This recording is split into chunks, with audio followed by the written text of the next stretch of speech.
Perhaps the formula that Luther used that is most famous and most telling at this point is his formula, Simul Justus et Pecador. And if any formula summarizes and captures the essence of the Reformation view, it is this little formula. Simul is the word from which we get the English word simultaneously, or it means at the same time. Justus is the Latin word for just or righteous.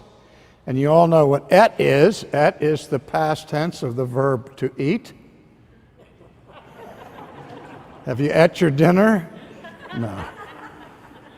No, you know that's not what that means. You remember in the death scene of Caesar, after he's been stabbed by Brutus, he says, et tu, Brute, then fall Caesar. And you too, Brutus. It simply means and. Peccator means sinner. And so, with this formula, Luther was saying, in our justification, we are at one and the same time righteous or just and sinners. Now, if he would say that we are at the same time and in the same relationship, just and sinners, that would be a contradiction in terms. But that's not what he was saying. He was saying, from one perspective, in one sense, we are just. In another sense, from a different perspective, we are sinners. And how he defines that is simple. In and of ourselves, under the analysis of God's scrutiny, we still have sin. We're still sinners. But by imputation and by faith in Jesus Christ, whose righteousness is now transferred to our account, then we are considered just or righteous. This is the very heart of the gospel. Will I be judged in order to get into heaven by my righteousness or by the righteousness of Christ?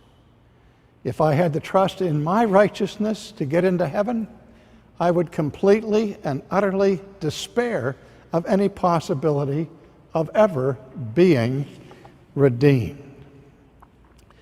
But when we see that the righteousness that is ours by faith is the perfect righteousness of Christ, then we see how glorious is the good news of the gospel. The good news is simply this: I can be reconciled to God, I can be justified by God, not on the basis of what I did, but on the basis of what's been accomplished for me by Christ.